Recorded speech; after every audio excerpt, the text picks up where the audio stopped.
Hi friends, welcome to iShoot photography. കഴിഞ്ഞ ദിവസം നമ്മൾ മൊബൈൽ ഫോൺ വെച്ചിട്ട് വീഡിയോ എടുക്കുമ്പോൾ ശ്രദ്ധിക്കേണ്ട കുറച്ച് B-roll മൂവ്മെൻറ്റ്സിനെ കുറിച്ചിട്ടൊക്കെ നമ്മൾ ഡിസ്കസ് ചെയ്യേണ്ടായി. അപ്പോൾ അതിൻ്റെ ഭാഗമായിട്ട് തന്നെ നമ്മൾ ഒരു മൊബൈൽ ഫോണോട് നമ്മൾ യാത്ര ചെയ്യും, വ്ളോഗ് ചെയ്യും, ഈ ഫുഡ് ഷൂട്ട് ചെയ്യണവരൊക്കെ ആണെങ്കിൽ അവർക്ക് അത്യാവശ്യമായിട്ടുള്ളൊരു കാര്യമാണ് ഒരു 50mm 60mm ലെൻസ് അതിൽ ആഡ് ചെയ്യുക എന്നുള്ളത്. ഇപ്പോൾ നമ്മളെ SLR ക്യാമറയോ അതല്ലെങ്കിൽ ഒരു മിറർലെസ് ക്യാമറയിലൊക്കെ 50mm ഇട്ട് കഴിഞ്ഞാൽ നമുക്ക് നല്ല ബാക്ക്ഗ്രൗണ്ടൊക്കെ ഔട്ടായിട്ടുള്ള അത്യാവശ്യം നല്ല രീതിയിലുള്ള ഇമേജസും വീഡിയോസാണ് നമുക്ക് കിട്ടുക. അപ്പോൾ ആ രീതിയിൽ അതായത് ഇതിൻ്റെ സെൻസർ സൈസ് കുറവായതുകൊണ്ട് തന്നെ അത്രയും ബാക്ക്ഗ്രൗണ്ട് ബ്ലർ ആവില്ലെങ്കിലും നമ്മുടെ മൊബൈൽ ഫോണിൽ മാക്സിമം ചെയ്യാൻ പറ്റുന്ന രീതിയിൽ നമുക്ക് നല്ല ബ്യൂട്ടിഫുൾ ആയിട്ടുള്ള വീഡിയോസ്, പ്രത്യേകിച്ചും കുറച്ച് ക്ലോസപ്പ് പോകുന്ന രീതിയിലുള്ള ഫുഡിൻ്റെ ഫോട്ടോസോ അതല്ലെങ്കിൽ ആരെങ്കിലും പോർട്രേറ്റ് ഒക്കെ എടുക്കുമ്പോൾ നമുക്ക് സാധാരണ നമ്മുടെ മൊബൈലിൽ ഫോട്ടോ എടുക്കുമ്പോൾ നമുക്ക് പോർട്രേറ്റ് മോഡ് കിട്ടും, ബാക്ക്ഗ്രൗണ്ട് ബ്ലറാവും. അതായത് ഇലക്ട്രോണിക്കലി അത് ഡിജിറ്റലി അത് സോഫ്റ്റ്വെയർ വെച്ച് ചെയ്തിട്ട് നമുക്ക് ഒരു ഔട്ട്പുട്ട് തരും. പക്ഷേ നമ്മളിവിടെ ചെയ്യാൻ പോകുന്നത് ലെൻസ് ആഡ് ചെയ്തിട്ട് ഫോട്ടോയിൽ മാത്രമല്ല വീഡിയോ എടുക്കുമ്പോൾ നമുക്ക് ബാക്ക്ഗ്രൗണ്ട് ചെറിയ രീതിയിലൊക്കെ ഒന്ന് ബ്ലർ ചെയ്ത് ഒരു പ്രൊഫഷണൽ SLR ക്വാളിറ്റിയുള്ള വീഡിയോ നമുക്ക് എങ്ങനെ ഷൂട്ട് ചെയ്യാമെന്നാണ് നമ്മളിന്ന് നോക്കാൻ പോകുന്നത്. അപ്പോൾ ഞാൻ ആമസോണിലും അതുപോലെ യൂട്യൂബിലൊക്കെ സെർച്ച് ചെയ്തപ്പോൾ ഒരുപാട് രീതിയിലുള്ള ലെൻസുകൾ അവൈലബിൾ ആയിരുന്നു. സിറുയി എന്ന് പറഞ്ഞിട്ടൊരു കമ്പനിയുടെ ലെൻസ് ഉണ്ടായിരുന്നു, അതുപോലെ മൊമെൻ്റ് ഉണ്ടായിരുന്നു. അതായത് ചില ലെൻസുകൾക്ക് 30,000, 35,000, 40,000 രൂപ വരെയുള്ള 50mm 60mm മൊബൈൽ ലെൻസുകൾ അവൈലബിൾ ആണ് മാർക്കറ്റിൽ. അതുപോലെ തന്നെ ഒരു ആവറേജ് ആണെങ്കിൽ 3,900, 4,000, പിന്നെ അതിലും വില കുറഞ്ഞ ലെൻസുകളുണ്ട്. അപ്പോൾ ഞാനൊരു ആവറേജ് ലെവലിലുള്ള ഒരു ലെൻസാണ് ഞാൻ സെലക്ട് ചെയ്തത്. അപ്പോൾ ഞാൻ ഒരുപാട് റിവ്യൂ ഒക്കെ നോക്കിയപ്പോൾ നല്ല രീതിയിലുള്ളൊരു ലെൻസ് തന്നെയാണെന്ന് കണ്ടപ്പോഴാണ് ഞാനിത് വാങ്ങിയത്.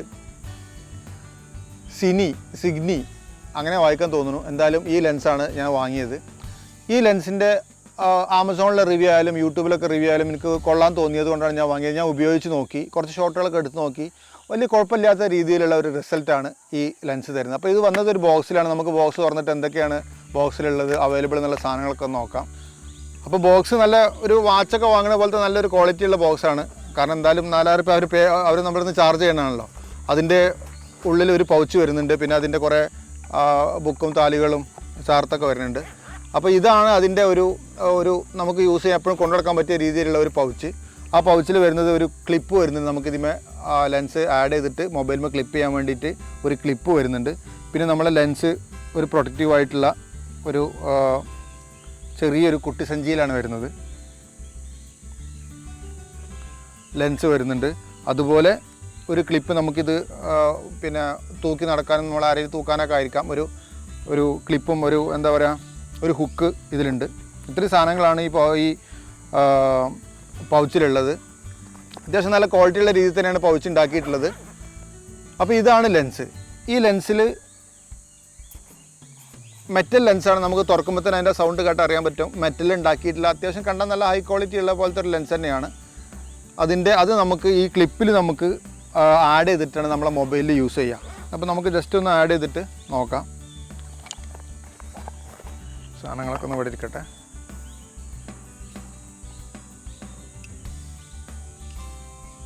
ലെൻസിൻ്റെ ബാക്കിലും ഒരു കവർ വരുന്നുണ്ട്. 2 കവറും റിമൂവ് ചെയ്തതിന് ശേഷം നമുക്ക് ലെൻസ് ഈ ക്ലിപ്പിൻ്റെ മുകളിൽ നമ്മൾ ആഡ് ചെയ്യുക. ഇത് 60mm ലെൻസാണ്, ഇതിന് മുകളിൽ എഴുതിയിട്ടുണ്ട്. പിന്നെ ഇതൊരു വെറും ഒരു ഗ്ലാസ് ആയതുകൊണ്ട് തന്നെ അപ്പർച്ചർ നമ്പറൊന്നുമില്ല. കാരണം അപ്പർച്ചറോ അതിൻ്റെ സെറ്റിങ്സ് ഒന്നും വരുന്നില്ല. ഒരു ഗ്ലാസ് മാത്രമാണ് വരുന്നത്, ഒരു 60mm ഉള്ള ഒരു ഗ്ലാസ് മാത്രം. അത് നമ്മൾ ചെയ്യേണ്ടത് നമ്മുടെ മൊബൈലിൽ പലപ്പോഴും നമ്മളെ മൊബൈലിൽ 2 ലെൻസൊക്കെ വരുന്നുണ്ട്. അപ്പോൾ മെയിനായിട്ടുള്ള, അതായത് നമുക്ക് സാധാരണ വൈഡ് അല്ലാത്ത രീതിയിൽ യൂസ് ചെയ്യുന്ന മെയിനായിട്ടുള്ള ലെൻസിൻ്റെ മുകളിൽ നമ്മൾ അത് ക്ലിപ്പ് ചെയ്യുകയാണ് ചെയ്യുക. അപ്പോൾ നമുക്ക് നോക്കിക്കഴിഞ്ഞാൽ തന്നെ നമുക്കത് കറക്റ്റായിട്ട് നമുക്ക് ക്ലിപ്പ് ചെയ്യാൻ പറ്റും. ലെൻസിനോട് കൂടി നോക്കിക്കഴിഞ്ഞിട്ട് കറക്റ്റായിട്ട് ക്ലിപ്പ് ചെയ്ത് കഴിഞ്ഞാൽ നമുക്ക് സൂമായിട്ടുള്ള ഫോട്ടോ നമുക്ക് കിട്ടും. സൂമായിട്ടുള്ള ഫോട്ടോ കിട്ടും. സാധാരണ ഇതിൽ നിന്നും കൂടുതൽ സൂം ആകും. അതായത് 60mm സൂം ലെൻസ് ഇട്ടാൽ എങ്ങനെയാണോ നമുക്കൊരു പിന്നെ ക്യാമറയിൽ കിട്ടുന്നത് അതുപോലെയുള്ള സൂമായിട്ടാണ് കിട്ടുക. അതിൽ തന്നെ നമുക്ക് ബാക്ക്ഗ്രൗണ്ടിന് കുറച്ച് ഔട്ടായി കിട്ടുന്നുമുണ്ട്. അപ്പോൾ നമുക്കിതിൻ്റെ ശരിക്കുള്ള യൂസേജ് വരുന്നത് വീഡിയോക്കാണ്. വീഡിയോയിൽ ഒരു പോർട്രേറ്റ് മോഡ് എന്ന് പറഞ്ഞൊരു ഓപ്ഷൻ ഇല്ല, ബാക്ക്ഗ്രൗണ്ട് ബ്ലർ ആവുന്ന ഒരു ഓപ്ഷൻ ഇല്ല. അപ്പോൾ നമ്മൾ അത്രയും സബ്ജക്റ്റിൻ്റെ അടുത്തേക്ക് പോയാൽ മാത്രം ബ്ലർ ആവുന്ന സംഭവമാണ്. അതിലാണ് നമുക്ക് ഈ ലെൻസിൻ്റെ യൂസേജ് വരുന്നത്. അപ്പോൾ നമ്മൾ ഈ ലെൻസ് വെച്ചിട്ട് നമുക്ക് വീഡിയോ എടുത്തു കഴിഞ്ഞാൽ ബാക്ക്ഗ്രൗണ്ടൊക്കെ നല്ല ബ്ലറായിട്ട് നല്ല രസമായിട്ടുള്ള വീഡിയോസാണ് നമുക്ക് കിട്ടുക. അപ്പോൾ നമുക്ക് കുറച്ച് സാധനങ്ങൾ, ഇപ്പോൾ ഞാൻ ഈ മരത്തിൻ്റെ വീഡിയോ എടുത്ത് നോക്കിയാൽ നിങ്ങൾക്ക് കാണാൻ പറ്റും. അത് കഴിഞ്ഞിട്ടുള്ള ബാക്കി ഭാഗം ഈ വീഡിയോയിൽ ഔട്ടായിട്ടാണ് വന്നിട്ടുള്ളത്. ബാക്ക്ഗ്രൗണ്ടിലുള്ള മരങ്ങൾ നോക്കിയാൽ കാണാൻ പറ്റും, ഔട്ടായിട്ടാണ് വന്നിട്ടുള്ളത്. നമുക്ക് ഈ ലെൻസ് ഇല്ലെങ്കിൽ നമുക്ക് അത്രയും, ലെൻസ് ഇല്ലാതെ ഞാൻ അതുപോലെ തന്നെ ഒരു ഷോട്ട് എടുക്കുന്നുണ്ട്, നമുക്കത് അത്ര ഔട്ടാവില്ല, അത്ര ഡെപ്ത്ത് നമുക്ക് ഫീൽ ചെയ്യില്ല. അങ്ങനത്തെ പടമാണ്, വീഡിയോ ആണ് നമുക്ക് കിട്ടുക. അപ്പോൾ നമ്മളിത് ആഡ് ചെയ്യുമ്പോഴാണ് കുറച്ചും കൂടി നല്ല രീതിയിൽ നമുക്ക് കിട്ടുന്നത്.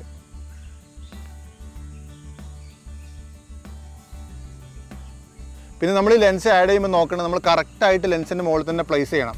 ചെരിഞ്ഞ് പോയി കഴിഞ്ഞിട്ടുണ്ടെങ്കിൽ ആ ഭാഗത്ത് ഒരു ബ്ലാക്ക് സ്പോട്ട് പോലെ, അതായത് ഒരു വിനാറ്റി പോലെയുള്ള ഒരു സംഭവം ബ്ലാക്ക് സ്പോട്ടായിട്ട് വരും. അപ്പോൾ നമുക്ക് ഉദ്ദേശിച്ച രീതിയിലുള്ള എഫക്റ്റ് കിട്ടില്ല. മാത്രമല്ല ഈ സാധാരണ നമ്മളിപ്പോൾ സ്റ്റെബിലൈസേഷൻ ഫോണിനുണ്ടെങ്കിലും ഫോൺ നമ്മൾ പിടിച്ച് വീഡിയോ എടുക്കുമ്പോൾ ഉള്ളതിനേക്കാളും കൂടുതൽ സ്മൂത്തായിട്ട് നമ്മൾ ചെയ്യണം. കാരണം എന്താണെന്ന് വെച്ചാൽ കുറച്ചും കൂടി സൂം ആകുമ്പോൾ പെട്ടെന്ന് ഇതിൻ്റെ ഷെയ്ക്ക് കൂടും, വീഡിയോക്ക് ഷെയ്ക്ക് കൂടും.